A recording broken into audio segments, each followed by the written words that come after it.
आज की कहानी बचपन का प्रेम चैनल का परिचय एसएस वॉइस ओवर चैनल में आप सभी का स्वागत है। आप सब आज कैसे हैं? आप सभी का वापस आना अद्भुत है। हम उम्मीद करते हैं कि हमारे रोजाना के वॉइस ओवर आपको खुशी देंगे और दिलचस्प कहानियों से आपके दिन को रोशन करेंगे। तो बिना किसी और देरी के सीधे आज की कहानी में चलते हैं। कहानी की शुरुआत। आज की कहानी एक साधारण एक पंक्ति सारांश से शुरू होती है। एक युवा महिला जिसने कभी बचपन में हमारे हीरो की मदद की थी, वह वयस्क होने पर उससे फिर मिलती है और यहीं से उनके जीवन में प्रेम चुपके से खिलना शुरू हो जाता है। शुरू करने से पहले यह एक छोटी सी अनुरोध है, कृपया हमारे एसएस वॉइस ओवर चैनल को सब्सक्राइब करें और लाइक और कमेंट करना न भूलें। आपकी प्रतिक्रिया मुझे आगे बढ़ने और भविष्य की कहानियों को बेहतर बनाने में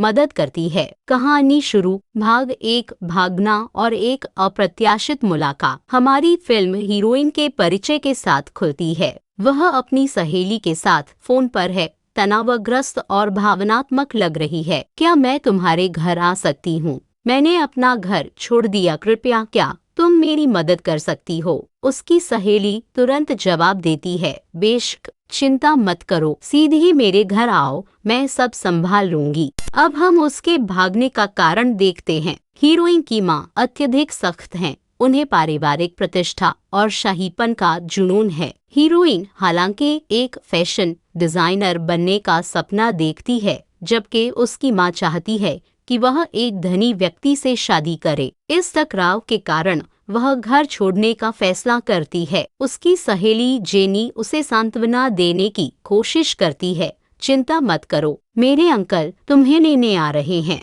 जब तक वह तुम्हारे साथ हैं, कोई तुम्हें छू भी नहीं सकता।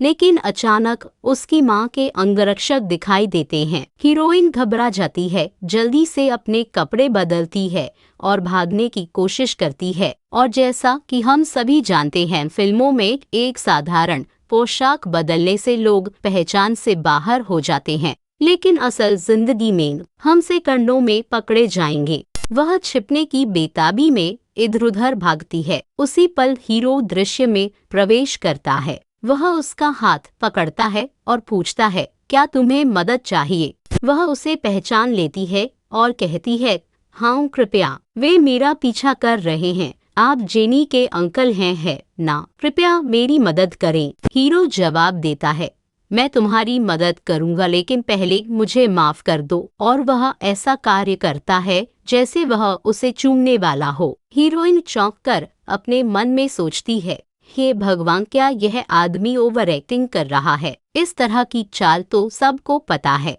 लेकिन तभी वह देखती है कि कोई दूसरी तरफ से पास आ रहा है और पहचाने जाने से बचने के लिए वह जल्दी से आगे झुककर हीरो को चूम लेती है। स्थिति से बचने के लिए उसकी अपनी चाल का उपयोग करती है। लेकिन जैसा कि सभी को उम्मीद थी, अंगरक्षकों ने आखिरकार उन्हें पहचान लिया। उन्होंने चिल्लाया, मैडम बाहर आओ, हमें पता है कि तुम वहीं छिपी हो। हीरो हीरोइन की ओर मुड़कर बोला, यहीं रुको, मैं अभी आता हूँ। फिर वह बाहर निकला और एक एक करके गार्डों से लड़ा, लेकिन यह पर्याप्त नहीं था और गार्ड उस क्षेत्र में दौड़ने लगे। हीरोइन ने तुरंत हीरो का हाथ पकड़ा, चलो भागते हैं, और वे दोनों उस अफरा तफरी से दूर भाग गए। थोड़ी देर दौड़ने के बाद वे सांस लेने के लिए रुके। तभी उनके बगल में एक कार आकर रुकी। हीरोइन अभी भी डरी हुई ने हीरो का हाथ फिर से पकड़ा और भागने की कोशिश की, लेकिन हीरो ने उसे रोक दिया। अरे बेवकूफ, वह मेरी कार है, उसने कहा। यह मेरा सेक्रेटरी है, वह मुझे लेने आया था।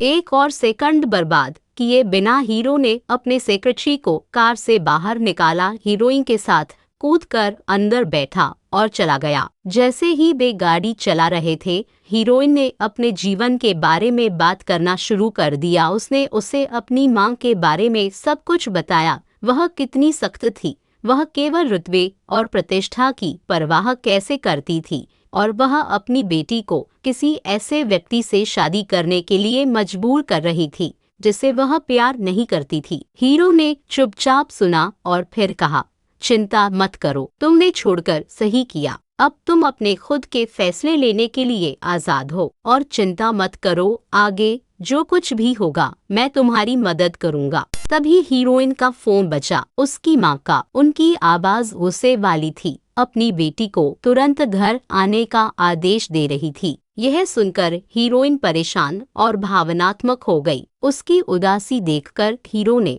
उसे एक चॉकलेट दी। यह लो, आराम करो, इसे खाओ। पता है, जब मैं छोटा था एक लड़की ने मुझे यही चॉकलेट दी थी। उसने कहा था जब भी तुम्हें दुख हो इसे खा लेना, और तब से जब भी मैं उदास होता हूँ मैं यह चॉकलेट खाता हूँ और उसे याद करता हूँ। हीरोइन ने चॉकलेट को देखा और जम गई। ओह नहीं, यह तो मेरे बचपन की पसंदीदा चॉकलेट है। हीरो ने अपने मन में सोचा, तो इसे मैं याद नहीं हूँ, क्योंकि हाँ, हीरोइन वही लड़की थी जिससे बहुत पहले उसे वह चॉकलेट दी थी। उसे वह स्पष्ट रूप से याद थी, लेकिन उसे वह याद नहीं था। हीरो हीरोइन को उसकी मंजिल पर छोड़ देता है। कुछ ही क्षणों बाद वह अपना फोन निकालता है और अपने सेक्रेटरी को कॉल करता है। उसकी आवाज ठंडी गुस्से वाली है। मुझे फर्क नहीं पड़ता कि तुम क्या करते हो, लेकिन उसकी माँ की कंपनी बाजार में नहीं रहनी चाहिए। उनके शेयर तुरंत गिर जाने चाहिए। किसी को बख्शा नहीं जाएगा।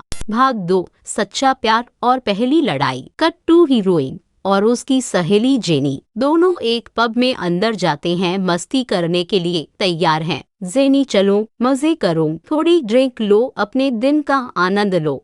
हीरोइन पीना शुरू करती है। वह धीरे से मुस्कुराती है। हीरोइन, पता है तुम्हारे अंकल बहुत स्वीट हैं, कितने दयालु व्यक्ति हैं।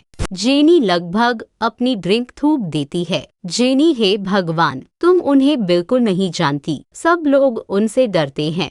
वह तो एक भयानक आतंक हैं। कोई उन्हें पसंद नहीं करता। तुम्हें उनसे दूर रहना चाहिए, यह तुम्हारे लिए जरूरी है। हीरोइन एक सेकंड के लिए जम जाती है, भ्रमित। क्या वह वाकई ऐसा है? वह आदमी जिसने उसे बचाया, वह आदमी जिसके बारे में वह सोचने लगी है। इस बीच एक और जगह पर हीरो एक प्रार्थना श्रृंखला पकड़े हुए आराम कर रहा है। उसके दोस्त उसे चढ़ाते हैं, दोस्त तुम कुछ भी करो, तुम अच्छे होने का नाटक नहीं कर सकते। तुम तो सबके लिए एक डरावने इंसान हो। वे हंसते हैं। एक और दोस्त पूछता है, दोस्त 2, यार मैंने सुना है कि तुमने कल एक लड़की को बचाया। वह कौन है? यह तुम्हारा स्टाइल नहीं है। हीरो का चेहरा बदल जाता है। हीरो, वह मेरा पहला प्यार है। कमरे में खामोशी छा जाती है। हर कोई हैरान है। तभी एक लड़का दौड़ता हुआ अंदर आता है। लड़का, अरे 2 लड़कियां पब में आई हैं। एक सहगल नाम की कॉलेज गर्ल है, बहुत सुंदर है। क्या किसी को वह चाहिए? हीरो का गुस्सा फूट पड़ता है। वह एक चाकू पकड़ता है और उस लड़के के चेहरे पर चीरा लगाता है। पब के बाहर वही 2 लड़कियों को पुरुषों का एक समूह परेशान कर रहा है। हीरोइन चिल्लाते हुए, मैं उस तरह की लड़की नहीं हूँ, मैं अभी यहाँ आई हूँ, हमें अकेला छोड़ दो। पुरुष इनकार करते हैं और उन्हें परेशान करते रहते हैं जब तक कि हीरो नहीं आ जाता। वह गुस्से में उन पुरुषों को जमीन पर फेंक देता है। हीरोइन डरी हुई और भावनात्मक दौड़ती है और उसे पीछे से गले लगा लेती है। हीरोइन, यह मेरा बॉयफ्रेंड है, सब लोग दूर रहो। हीरो रुक जाता है और उसके चेहरे पर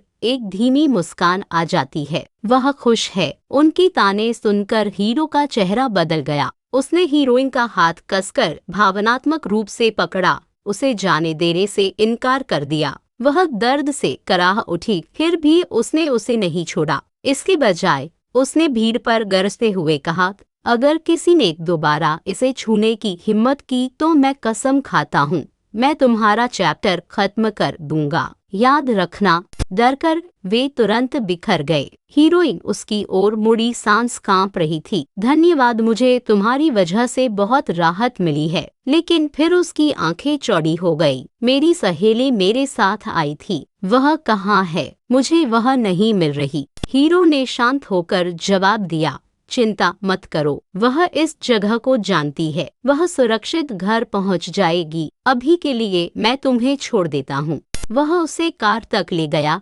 दरवाजा खोला और धीरे से आग्रह किया, अंदर बैठो, मुझे थोड़ा काम है, मैं जल्दी वापस आता हूँ। फिर वह पब में अंदर चला गया। अंदर उसके आदमियों ने पहले दुर्व्यवहार करने वाले आदमी को पहले ही ले आया था। हीरो ने उसे निर्दयता से सजा दी जब तक कि उसका गुस्सा शांत नहीं हो गया। तभी वह कार में वापस आया। वहाँ उसने हीरोइन को अपनी गोद में गहरी नींद में पाया। थोड़ी देर बाद उसने धीरे से आंखें खोली। आश्चर्य उसके चेहरे पर छा गया। हे भगवान, मैं अंकल की गोद में सो गई। उसने हल्का सा मुस्कुराया। तुम एक कॉस्ट्यूम डिजाइनर हो है ना? मुझे एक नई पोशाक चाहिए। कुछ ऐसा बनाओ जो मुझ पर अच्छी तरह फिट हो। उस रात वह घर गई और पूरी लगन से पोशाक डिजाइन की। जब वह खत्म हुई तो उसने डिजाइन हीरो को भेज दिया। उसने लगभग तुरंत जवाब दिया, तुमने मुझे प्रेरित किया है। डिजाइन परफेक्ट है सिवाय एक चीज के, मेरा पैर ऐसा नहीं दिखता। भ्रमित उसने जूम किया और उसका मुंह खुला रह गया। उसने गलती से उसे केवल अंडरवियर पहने हुए डिजाइन कर दिया था। अपनी घबराहट में उसने गलती से उसे वीडियो कॉल कर दिया। हीरो ने चिढ़ाने वाली आवाज में जवाब दिया, क्या तुम माप की जांच करने के लिए मेरा पैर देखना चाहती हो? शर्मिंदा होकर वह हकलाते हुए बोली, नहीं नहीं, मैंने गलती से कॉल कर दिया, कृपया गलत मत समझना। लेकिन वह हंसा, तुम मेरी डिजाइनर हो, बेशक तुम्हें मेरा फिगर पता होना चाहिए। और इससे पहले कि वह प्रतिक्रिया दे पाती, उसने कैमरे पर अपने एप्स दिखाए। वह चौंक गई, अपना चेहरा ढक लिया और आखिरकार कॉल काट दी। शर्म से जल रही थी। हीरो खुद पर मुस्कुराया। आसली गर्ल, उसने फोन काट दिया। उस रात उसकी नींद अजीब सपनों से भरी थी। हीरो फुसफुसाता है, ठीक से देखो ये मेरे एप्स हैं। वह चौंक कर उठ गई। अगले दिन वह अपनी सहेली से मिली और स्वीकार किया, मैं अंकल को एक तोहफा देना चाहती हूँ। उन्होंने मुझे 2 बार बचाया। उसकी सहेली ने सुझाव दिया, उन्हें एक टाई क्यों नहीं खरीदती? तो हीरोइन ने एक खरीदी। उस पर अपने हाथों से सुंदर कढ़ाई की और उसे सुरक्षित रखा। उसे तोहफा देने के सही पल का इंतजार कर रही थी। भाग 3, पुरानी यादें और माँ का खतरा। अगले ही दिन उसकी माँ उस जगह पर पहुंची जहां हीरोइन थी। उसे पता नहीं था कि खतरा उसका इंतजार कर रहा है। उसे अभी पता चला था कि उसकी बेटी एक बदनाम गैंगस्टर के साथ है, एक ऐसा आदमी जिससे कई लोग डरते थे। उसके दिल में घबराहट छा गई। उसे पता था कि अपनी बेटी को उससे दूर ले जाना लगभग असंभव होगा। इस बीच हीरोइन अपने खुद के प्लान में व्यस्त थी। उसने हीरो को एक पोशाक सौंपी और उसने ध्यान से उसकी जांच की। हाँ, मुझे यह पसंद है, उसने कहा। उसकी आवाज दृढ़ थी, फिर भी स्वीकृति थी। हम इसके साथ आगे बढ़ सकते हैं। जैसे ही हीरोइन उसका माप लेना शुरू हुई, उसका दिमाग कल रात के एक सपने में भटक गया। एक ऐसा सपना जिसने उसके दिल की धड़कन बढ़ा दी। हीरो उसे देखता रहा। उसकी आंखों में जिज्ञासा और कुछ गहरा था। क्या तुम मुझे इतना पसंद करती हो? उसने पूछा, पास आते हुए, झुकते हुए, लगभग उसे चूमने के लिए। बाहर उसकी माँ हीरो के स्थान पर पहुंच चुकी थी। उसने अंदर जाने की कोशिश की, लेकिन सुरक्षा ने उसे रोक दिया। उसने उन्हें अनदेखा किया, दृढ़ संकल्प के साथ अंदर भागी। लेकिन जब वह अंदर घुसी तो उसने हीरो को अकेले पाया। बाकी सभी को चेतावनी दी गई थी और छिपा दिया गया था। छाया में छिपकर उसकी माँ ने देखा। फिर वह चिल्लाई। उसकी आवाज गुस्से और डर से कांप रही थी। मैंने तुम्हें चेतावनी दी थी। मेरी बेटी मुझे दे दो। तुम एक गैंगस्टर हो। वह अभी भी एक छोटी लड़की है। मैंने उसकी शादी तय कर दी है। हमारी प्रतिष्ठा बर्बाद मत करो। हीरो उठा। उसकी उपस्थिति शक्तिशाली थी। उसकी आवाज ठंडी फिर भी दृढ़ थी। वह अब तुम्हारा खिलौना नहीं है। वह अब 19 साल की है। वह फैसला करती है कि वह क्या चाहती है और कहाँ रहना चाहती है। वह अभी यहाँ नहीं है, लेकिन जब तुम उसे देखो तो उसे खुद चुनने दो। अब जा। खामोशी छा गई। उसकी माँ के पास पीछे हटने के अलावा कोई विकल्प नहीं था। बाद में हीरो ने उसे हीरोइन को फर्श पर बैठी हुई देखा। उसकी आंखों से आंसू बह रहे थे। बिना किसी झिझक के वह उसकी बाहों में दौड़कर समा गई, उससे चिपक गई। उसने उसे कसकर पकड़ लिया, सांत्वना के शब्द फुसफुसाए, चिंता मत करो, तुम्हारी माँ तुम्हें मुझसे कभी नहीं ले जा पाएगी। उसी पल सेक्रेटरी हाँफता हुआ अंदर आया। सर, उसकी माँ ने हर जगह खोजा है, उसने उसका कॉलेज एडमिशन भी रद्द करवा दिया है, वह उसे शामिल होने से रोकने की कोशिश कर रही है। हीरो की आंखें दृढ़ संकल्प से कठोर हो गईं। उसे डरने की कोई जरूरत नहीं है, वह कॉलेज मेरा है, कोई उसकी सीट नहीं ले सकता। जो कोई भी कोशिश करेगा उसे मुझसे जवाब देना होगा। हीरोइन की ओर मुड़ते हुए उसने धीरे से जोड़ा, यही रहो मेरे साथ, मैं तुम्हें सुरक्षित रखूंगा। और इसलिए जब वह उसकी माँ का सामना करने के लिए निकला तो हीरोइन पीछे रही, सुरक्षित फिलहाल के लिए। हीरो माँ के स्थान पर पहुंचा, अकेला, शांत और क्रोधित। वह हीरोइन के सामने उसे धमका नहीं सकता था, लेकिन अब उसे कोई रोकने वाला नहीं था। उसकी आवाज धीमी, खतरनाक थी, एक चेतावनी का भार लिए हुए, जिसे अनदेखा करने की हिम्मत किसी में नहीं थी। अगर तुमने उसे फिर से सताया तो मैं तुम्हें शांति से नहीं छोड़ूंगा। मुझे पता है कि तुम्हारी कंपनी ढह रही है, नुकसान में डूब रही है, इसलिए इस पल से उससे दूर रहो। उसकी माँ न जम गई, उसके चेहरे से अहंकार गायब हो गया, डर उसकी जगह ले लिया। उसने कुछ नहीं कहा, वह कह भी नहीं सकती थी। भाग 4, इब्स, सपने और पहली स्वीकृति। बाद में हीरोइन अपने नए कमरे में खड़ी थी, खूबसूरती से सजाया गया, बहुत खूबसूरत। एक कमरा जो ऐसा लग रहा था जैसे वह कभी किसी और का था। एक शक उसके दिल में घुस गया, शायद हीरो के जीवन में पहले से ही कोई और महिला है, शायद यह उसका कमरा था। एक भारीपन उसके सीने में छा गया। अगर उसकी दुनिया में पहले से ही कोई है तो मैं यहाँ क्यों हूँ? मुझे गलतफहमी क्यों पैदा करनी चाहिए? शायद मुझे उसके जीवन में रहना ही नहीं चाहिए। इन्हीं विचारों में खोई वह बिस्तर पर से कुड़ गई और एक गहरी परेशान नींद में चली गई। जब हीरो लौटा तो उसने उसे गहरी नींद में पाया, शांत, उसके दिल के अंदर के तूफान से अनजान। अगली सुबह वे खाने की मेज पर मिले। हीरो धीरे से मुस्कुराया, मैंने तुम्हारे लिए नाश्ता बनाया है, आओ अच्छे से खाओ। वह बैठी, अभी भी अनिश्चित, लेकिन खाना शुरू कर दिया। जैसे ही वे खा रहे थे हीरो ने एक बम गिराया, आज रात तुम मेरे साथ चल रही हो। एक पार्टी में चम्मच उसके हाथों से फिसल गई। क्या? नहीं नहीं, मैं तुम्हारे साथ नहीं आ सकती, यह अच्छा नहीं है, यह ठीक नहीं लगेगा। हीरो ने भौहें चढ़ाई, क्या तुम मुझे पसंद नहीं करती? उसका दिल धड़क उठा। नहीं, ऐसा नहीं है, बस तुम्हारी पहले से ही एक गर्लफ्रेंड है, इसलिए यह सही नहीं होगा। तुम्हारे साथ आने से केवल समस्याएं ही होंगी।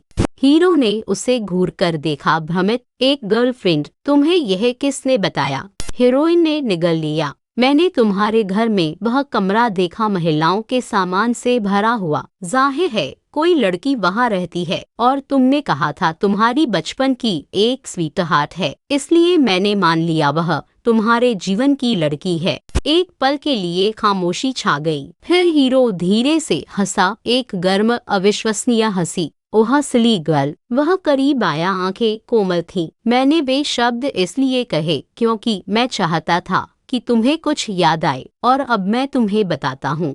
उसकी आवाज धीमी हो गई, कोमल और भावनात्मक। तुम वह लड़की हो जिसने मुझे चॉकलेट दी थी 10 साल पहले। उसकी आंखें चौड़ी हो गईं। तुम 10 साल की थी, मैं खेल के मैदान पर अकेला बैठा था जब एक लड़के ने मुझे मारा, चिल्लाते हुए। क्या तुम्हें पता भी है कि तुम्हारा पिता कौन है? मैं रोया, मुझे नहीं पता था कि क्या करूं। उसने एक सांस ली, याद को फिर से जी रहा था। और फिर तुम आई, तुमने मुझे एक चॉकलेट दी और कहा, इसे खाओ, तुम फिर से खुश हो जाओगी। उसने सीधे उसकी आंखों में देखा। तुम वह लड़की हो जो मेरे दिल में और मेरे जीवन में तब से है। भाग 5, पार्टी, किस और चुनौती। पार्टी की रात आ गई। हीरोइन ने पहले ही हीरो की पोशाक ध्यान से तैयार कर ली थी, लेकिन अब यह उसकी बारी थी। वह एक लुभावनी गाउन पकड़े हुए कमरे में प्रवेश किया। यह उसने धीरे से कहा, तुम्हारे लिए है। उसने ड्रेस ली, उसका दिल फड़फड़ाया। अगले ही पल वह शीशे के सामने खड़ी थी, उसे जिप करने की कोशिश कर रही थी, लेकिन उसके हाथ कांप रहे थे। जिप नहीं चल रहा था। इससे पहले कि वह मदद के लिए पुकार पाती, वह उसके पीछे आया। धीरे से जानबूझकर उसने उसकी ड्रेस को जिप किया। अपने मुंह से वह जम गई। हवा कांप उठी, उसका दिल रुक गया। वह करीब झुका और फुसफुसाया, हमें देखो, एक नए शादीशुदा जोड़े की तरह। जब वे बाहर निकले तो उसके गाल जल रहे थे। आश्चर्यजनक शक्तिशाली अजय लग रहे थे। पार्टी में रोशनी चमक रही थी, कैमरे फ्लैश हो रहे थे, लेकिन तभी हीरोइन का दिल बैठ गया। उसकी माँ वहाँ थी और उसके बगल में वह मंगेतर जिसे उसकी माँ ने तय किया था। फुसफुसाहट तुरंत शुरू हो गई। वह पहले से ही उससे सगाई कर चुकी थी। वह भाग गई। वह अब उसकी रक्षा कर रहा है। इस युवा व्यक्ति के भविष्य का क्या? मंगेतर गुस्से से लाल चेहरे के साथ उसकी ओर बढ़ा। उसने उसकी कलाई पकड़ी। क्या मैं तुम्हारे लिए काफी नहीं हूँ? तुम इसके साथ यहाँ क्यों हो? इससे पहले कि वह प्रतिक्रिया दे पाती, हीरो आगे बढ़ा। उसकी आवाज गुस्से से भरी थी। मैंने तुम्हें चेतावनी दी थी, यह बकवास बंद करो अभी। लेकिन माँ रुकी नहीं थी। उसने एक शादी का निमंत्रण निकाला और हर किसी के चेहरे पर हिलाया। उसने इस शादी के लिए सहमति दी थी। उसने सब कुछ स्वीकार कर लिया। फिर वह इसके पास भाग गई। खामोशी छा गई। फिर हीरोइन ने निमंत्रण को 2 हिस्सों में फाड़ दिया। मैंने इस शादी के लिए कभी सहमति नहीं दी, उसने चीखा। तुमने मुझे मजबूर किया क्योंकि तुम पर इसका पैसा बकाया है। मैं इसे स्वीकार नहीं करती, ना अब न कभी। हॉल में हैरानी की गूंज उठी। अचानक नीलामी शुरू हुई। वे एक उत्कृष्ट ताज के लिए बोली लगा रहे थे। रात का मुख्य आकर्षण 50 मिलियन सुर, 250, 400 कमरा संख्याओं से फूट पड़ा। फिर एक शांत शक्तिशाली आवाज, 500 मिलियन। सब लोग मुड़ गए। वह हीरो था। उसने ताज खरीदा, उसके लिए। कुछ ही क्षणों बाद ताज उसके सिर पर सजा किस्मत की तरह चमक रहा था। लेकिन रात खत्म नहीं हुई थी। हीरो ने बहुत ज्यादा पी ली। स्थल छोड़ते समय उसके दोस्त को उसे सहारा देना पड़ा। इसे घर ले जाओ, लोगों ने आग्रह किया। वे घर पहुंचे और फिर हीरो ने हीरोइन को करीब खींचा। उसकी सांस उसकी त्वचा के करीब थी, उसे फिर से रोमांस करने के लिए तैयार। लेकिन उसकी सहेली अचानक दौड़ती हुई अंदर आई। चौंक कर हीरोइन पीछे हट गई और भाग गई। हीरो ने अपने दोस्त को घूरकर देखा। तुम बेवकूफ, तुम सबसे गलत समय पर आए। बाहर हीरोइन और उसकी सहेली धीरे से बात कर रहे थे। तुम उसके साथ क्या कर रही हो? उसकी सहेली ने पूछा। तुम जानती हो कि वह कौन है? मुझे अब कुछ पता नहीं, हीरोइन ने फुसफुसाया। तुमने मुझे बताया था कि वह अच्छा इंसान नहीं है, इसलिए मैं डर गई हूँ। उसकी सहेली ने आह भरी। वह एक अच्छा इंसान है, लेकिन उसे बहुत जल्दी गुस्सा आता है, इसलिए मैंने तुम्हें चेतावनी दी थी। हीरोइन ने नीचे देखा। उसकी आवाज कोमल लेकिन निश्चित थी। अगर यह सिर्फ उसका गुस्सा है तो मुझे बुरा नहीं लगता।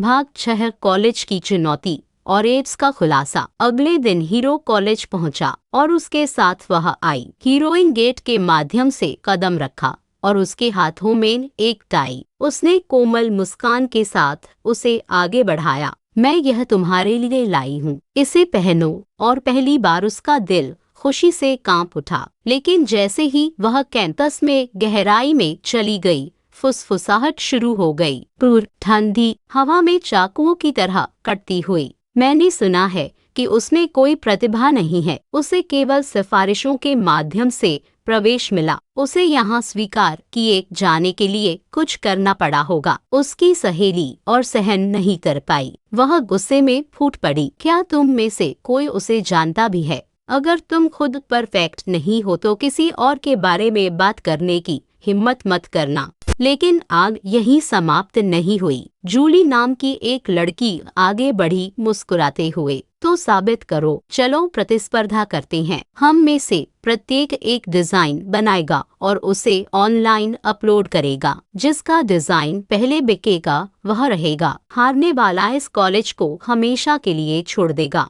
चुनौती तय हो गई। दोनों ने अपने डिजाइन बनाए, दोनों ने उन्हें अपलोड किया, लेकिन पर्दे के पीछे जूली ने अपना दांव चला। उसने अपने शुगर डैडी को कॉल किया, एक माफिया बॉस, मेरा डिजाइन 1 मिलियन में खरीदो, उसने मांग की। वह सहमत हो गया, लेकिन एक शर्त के साथ, आज रात मेरे पास आओ।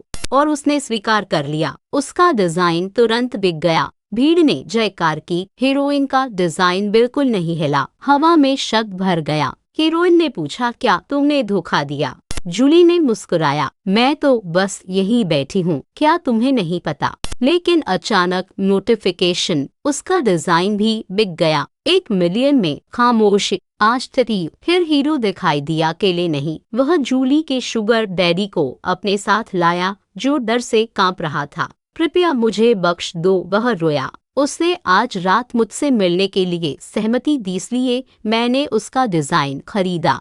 जूली चीखी, झूठ, सब झूठ। और फिर ताली। सेक्रेटरी प्रवेश किया। जूली का हेडसेट जमीन पर गिर गया। सबको सच्चाई का खुलासा हुआ। उसका प्लान बेनकाब। हीरोइन कृतज्ञता से भरी आंखों से हीरो की ओर मुड़ी। तुम सही समय पर आए, तुमने मुझे बचाया। भाग 7, वापसी और चुंबन। अगली सुबह उसने उसे हर जगह खोजा, लेकिन नौकर ने उसे बताया वह एक व्यापार यात्रा के लिए चले गए, 3 दिनों के लिए। 3 दिन बीत गए।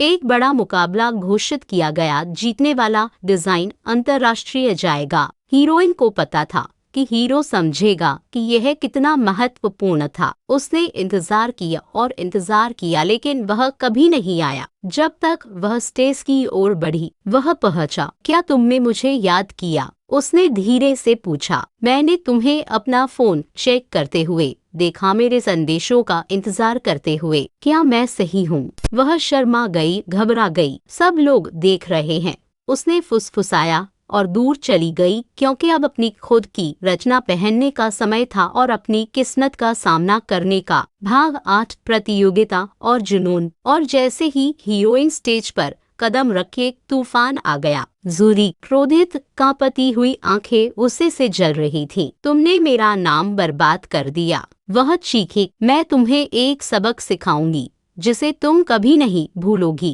हीरोइन ने उसे अनदेखा किया। अपनी प्रतियोगिता पोशाक बदलने के लिए ड्रेसिंग रूम में कदम रखा, लेकिन तभी दरवाजा चरमराया। एक आदमी अंदर फिसल गया। इससे पहले कि वह प्रतिक्रिया दे पाती, उसने उसकी प्रतियोगिता ड्रेस पकड़ी और उसे फाड़ दिया। कपड़े के टुकड़े टूटे हुए सपनों की तरह जमीन पर गिर गए। वह जमी रही, लाचार। मिनट बीत गए, वह वापस नहीं लौटी। फिर हीरो कमरे में प्रवेश किया। उसने उस आदमी को देखा, फटी हुई ड्रेस को देखा, उसे कांपते हुए देखा, और उसके अंदर कुछ टूट गया। वह आगे बढ़ा और निर्दयता से घुसपैठिए को मारना शुरू कर दिया। उसका गुस्सा हर हरकत से जल रहा था। वह आदमी डरकर भाग गया। हीरो उसकी ओर मुड़ा, सांस भारी थी। मुझे माफ करना, मैंने अपना नियंत्रण खो दिया। लेकिन हीरोइन ने धीरे से सिर हिलाया। नहीं, तुमने मुझे बचाया, धन्यवाद। और उस नाजुक पल में उसने उसके चेहरे को हथेलियों में लिया और उसे चूम लिया। वह चौंक गई, धीरे से पीछे हटी। मुझे अभी भी एक प्रतियोगिता है। वह मुस्कुराया, करीब झुका। प्रतियोगिता को भूल जाओ। उसने उसे फिर से चूम लिया, जब तक धड़ाम दरवाजा खुल गया। वो सेक्रेटरी चिल्लाया, सब लोग बाहर इंतजार कर रहे हैं, आप दोनों यहाँ क्या कर रहे हैं? बाहर आओ।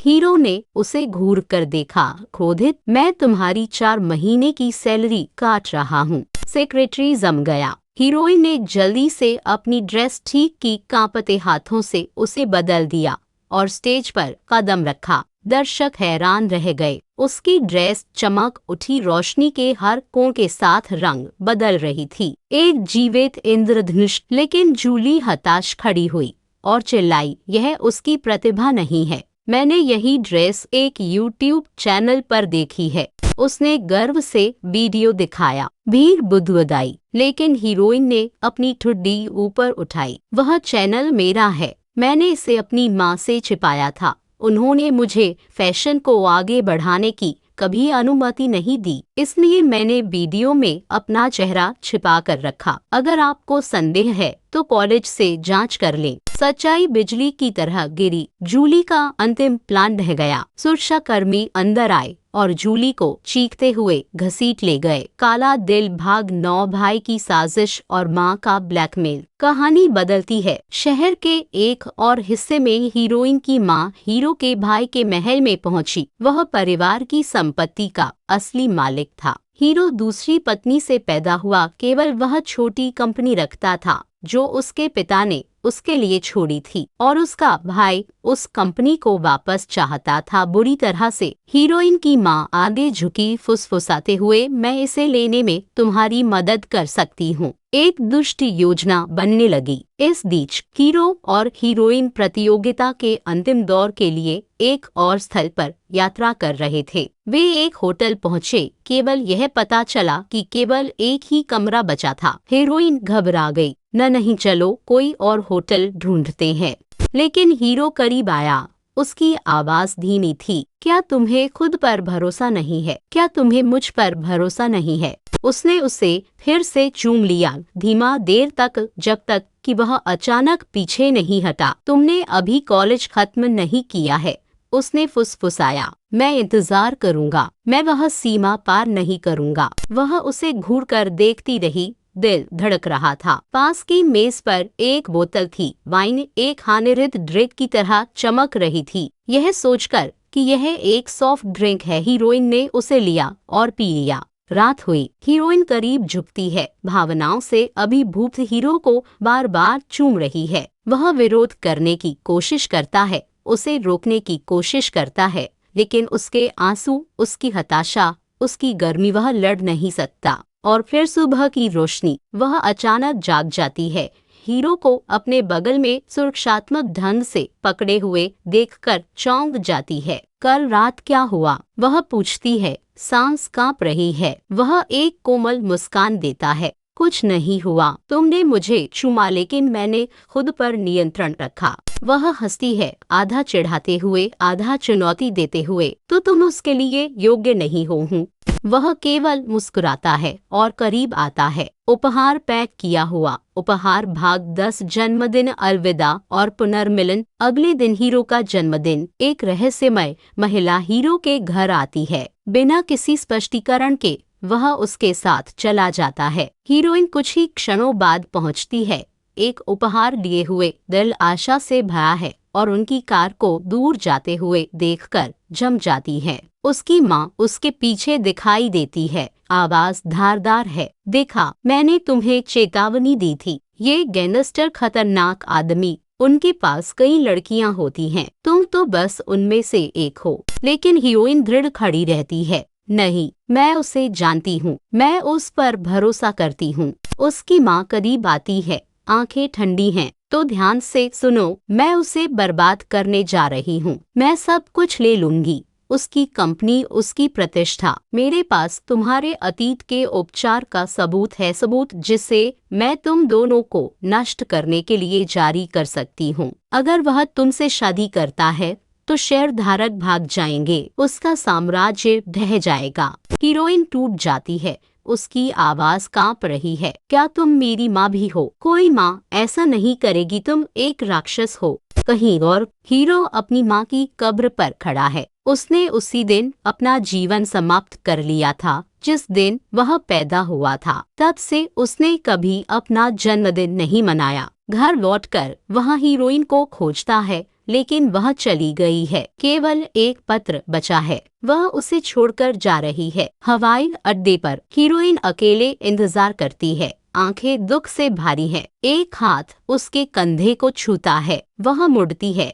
यह वह है। कोई शब्द नहीं। वह उसे एक उग्र हताश चुंबन में खींच लेता है। वह उसे घर लाता है। उसे खो देने के डर से अभी भी कांप रहा है। रुको, वह फुसफुसाती है, उसका चेहरा पकड़कर, और वह उसे सब कुछ बताती है। उसके बचपन के संघर्ष, उसकी माँ की धमकी, ब्लैकमेल। वह उसके हाथ पकड़ता है। आवाज टूट रही है। तारांकन, मैं इस दुनिया में सब कुछ खोकर जीवित रह सकता हूँ लेकिन तुम्हें नहीं, एक मिनट के लिए भी नहीं। मुझे फिर कभी मत छोड़ना। हाथ मिलाना। भाग 11 जीत, खुलासा और हमेशा के लिए। इस बीच हीरो का भाई एक आपातकालीन शेयरधारक बैठक बुलाता है। एक ठंडी मुस्कान के साथ वह घोषित करता है, मेरा भाई इस कंपनी को चलाने के लिए अयोग्य है। वह पूरी तरह से विचलित है, अपनी अस्थिर पत्नी से बंधा हुआ है। आज से मैं नियंत्रण लूंगा।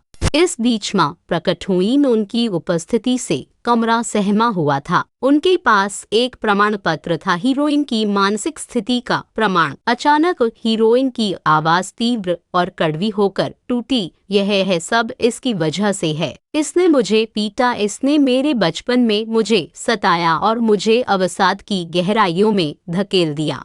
उसने अपने शरीर पर निशान दिखाए, उस दर्द का सबूत जिसे उसने सहा था। इसने मुझे कभी अपना बच्चा नहीं माना, इसने मुझे पैसे के लिए बेच दिया, सिर्फ मुनाफे के लिए शादी तय की, इसीलिए मुझे तकलीफ हुई। सच्चाई बाहर थी, अब हर कोई जानता था, और हीरोइन की स्थिरता साबित करने वाले प्रमाण पत्र के साथ कमरे में एक तनावपूर्ण शांति छा गई। लेकिन शांति का क्षण टूट गया। हीरो का भाई एक दस्तावेज पकड़े हुए आगे बढ़ा, आपसे कंपनी का केवल 30% तुम्हारा है, बाकी मेरा है। हीरो के चेहरे पर एक ठंडी मुस्कान आई। मुझे पता था किसी दिन तुम ऐसा कुछ करने की कोशिश करोगे, इसीलिए मैंने पहले ही 50% अपने नाम पर पंजीकृत करा लिया है। वह शेयर कभी तुम्हारा नहीं होगा। भाई को सदमा लगा और एक शांत विजयी क्षण में हीरो और हीरोइन ने चुंबन लिया। विरोधपूर्ण एकजुट। अगले दिन हीरो हीरोइन को अपनी मां की कब्र पर लाया। एक दयालु महिला उसके बगल में खड़ी थी, जिसे एक स्मारक बनाने का काम सौंपा गया था। हीरोइन का दिल पिघल गया। मैं कितनी गलत थी, मैंने उसे कितना मूर्खता से गलत समझा। बाद में एक शांत रिट्रीट में हीरोइन एक स्विमिंग ड्रेस में दिखाई दी, चंचल फिर भी साहसी। हीरो जम गया। तुम ऐसे कपड़े क्यों पहने हो? उसने पूछा।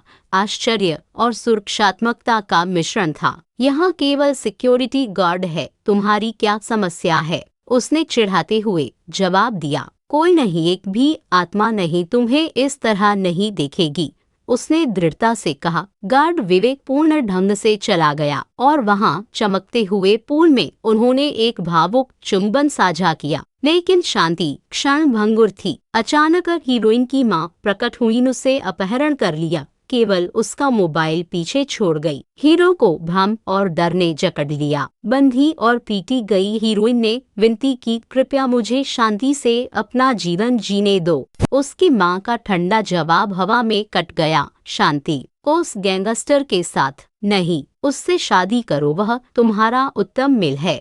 इस बीच वित्त खलनायक अपने बदले की साजिश रच रहा था। उसने उसे परेशान करने के लिए आदमियों को बुलाया, केवल हीरो द्वारा रोका गया, जो अपनी खुद की ताकत के साथ पहुंचा। अफरा तफरी मच गई, मुक्के उड़े, चीखें गूंज उठी, लेकिन हीरो ने हीरोइन को बचाया, उसे सुरक्षित स्थान पर ले गया। 3 साल बीत गए। हीरोइन ने अपना जीवन फिर से बनाया, अपनी पढ़ाई पूरी की और फैशन की दुनिया में प्रसिद्धि हासिल की। लेकिन अपनी सफलता में भी जब एक और आदमी ने उसे बधाई दी, तो हीरो में ईर्ष्या की चिंगारी भड़क उठी। वह कौन है? उसने मांग की। बस मेरा छात्र और कुछ नहीं, उसने आश्वस्त किया। तो कोई मेरी जानकारी के बिना तुम्हें उपहार कैसे दे सकता है? उसने सुरक्षात्मक और तनावग्रस्त होकर सवाल किया। मैं किसी और से कभी कुछ स्वीकार नहीं करूंगी, मैं वादा करती हूँ, उसने फुसफुसाया। उत्सव का दिन आ गया।